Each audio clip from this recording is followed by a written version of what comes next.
नमस्कार जय जगन्नाथ मो चैनल ओडिशा कुक रे आपण मानक बहुत बहुत स्वागत। आज चलतु बनैबा रज पाई बिरी आउ चाउल रे पोड़ पिठा। देखंतु ए पोड़ पिठा केते सुंदर बनी सॉफ्ट बनी आउ एटा कम समय रे बनी जीवो आउ टेस्टी मध्य। तो आपण आपको निश्चय ट्राई करंतु रज रे। देखंतु केते सुंदर भाव रे बनी हमर पोड़ पिठा बिरी चाउल रे। तो चलतु प्रस्तुत करवा। प्रथमे नहींगली गोटे ग्लास बिरी आ से ग्लास रे गोटे ग्लास चाउल आपको भल से 3-4 थर धोईदबा। धोईदेला परे ताकू पानी देकी 4 घंटा बतुरी दबा। भल से बतुरी जीव जमीती बर्तमान धोईकी पानी दे दीची। देखो जो 3-4 घंटा पर आमर बिरी चाउल पूरा फुली जाइए। बर्तमान ग्राइंडर जार रे देकी आमे ताकू चिकन करी बाटी नबा। वर्तमान जार रे दे देली आ अल्प पानी देकी ताकू मो बाटी नउची। बाटी नेला परे देखंतु ए टाइप रो बाटी नेची ताकू गोटे जगह रे बाहर कर नेली। ए भली भाव रे हमर 2 थर हेला जार रे बाटिबा पई मो 2 थर जाक बाटी नेची। वर्तमान ए बैटर रे मो पके नेली आवश्यक मुताबिक लूण आ ताकू ए टाइप रो भल से गोळेई नउची जोटा कि पूरा फ्लफी हे जिवो हमर पिठौटा। ताकू घोड़े की रखी दउची किछ समय 2-3 घंटा रखिला परे देखंतु एटा हमर बढ़िया फुली जाईची। आउ टिके मध्य ताकू गोळेई नबा। एथरे मो पके नेली चीनी रखीथिली। चीनी आपण आवश्यक अनुसार नेबे। आपण जेतिकी मीठा पसंद करंती सेतिकी नेबे।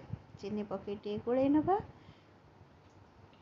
गोळे नेला परे देखंतु मो नेची अल्प खाइबा सोडा रे टिके पानी देकी गोळे की ताकू दे दोची। कारण डायरेक्ट पकेले सेटा बेले बेले खाइबा सोडाटा गोटे गोटे जगह रही जाए और एटा टेस्ट खराब कर दिए। सेति अल्प टिके चमचे 2 चम्मच पानी देकी ताकू गोळे की म एथरे देकी गोळे नउची। आउ वर्तमान एथरे पकेली तेजपत्र आ एठी गुजराती गुंड ताकू मध्य पके कि हमें टिके गोळे नबा मिसै नबा। आउ पोड़ पिठारे जहाँ जहाँ पड़े ये आम से सब पकेबा। ये नड़िया कोरी रखी नड़िया कोरा दे दीची। आउ किछि आपको गोळे नेला परे नड़िया पाती मध्य किछि एथरे ऐड करबा। देखंतु आपको भलसे गोळे नबा। नड़िया कोराटा म एठी अधिक देइची। नड़िया कोरा टिके अधिक देले पिठाटा टेस्ट भल आसे।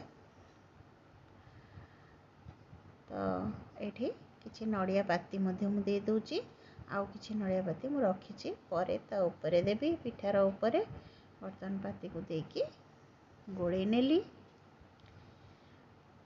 गोळे सरला परे देखंतु ए टाइप रो हेची हमर बैटरटा। पूरा पानिया हबनी कि अति बहलिया भी हबनी।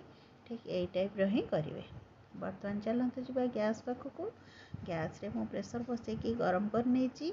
सेथरे टिके घिओ 2 चम्मच दे देली आउ ताको चारियाड को स्प्रेड कर नबा। स्प्रेड कर नेला परे एथरे हमें बैटर को देकी बसेबा। देखंतु एथरे मु दे देली मो प्रेशर को प्री हीट करी। तो वर्तमान पिठा देला परे फ्लेम को मु लो करी देबी। वर्तमान प्रेशर लिड दे देली आ तार हुइसिलटा काढी देइची। वर्तमान किछ समय पर देखिबा एटा पिठाटा टिके माने बहलिया हे आसी। वर्तमान एथरे ऊपर नड़िया कोराटा नड़िया पातीटा पकेले सेटा भितर को जीवनी। जदि मु फास्ट रू नड़िया पाती ता ऊपर पकई थांती सेटा तळ को पळी थांता। तो टिके समय पर माको नड़िया पाती देइची। वर्तमान किछ समय पर देखिबा मझरे मझरे आपना को चेक करूथिबे। वर्तमान छुरी में देखिबा एटा छुरी रे लागुची पिठाटा कंचा अछि आ टिके हबो।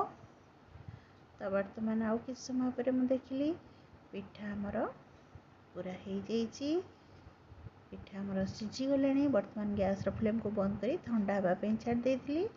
ठंडा हला परे पिठा को मजाड़ नेची। देखंतु पिठा हमर केते बढ़िया हेची।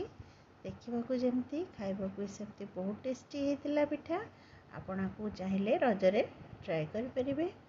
आउ केमती लगिला मते कमेंट करी निश्चय जणेबे। आपण आकु चटनी सहित खाई परिबे, बुट चटनी सहित नहले जेकोसी तरकारी बा खाली भी खाई परिबे। मो वीडियोटी आपण मानकु केमती लगिला कमेंट करी निश्चय जणेबे। आ मो वीडियो को लाइक करिवे, शेयर करिवे, सब्सक्राइब करने को आदौ भी भूलिबेनी। रहउची जय जगन्नाथ।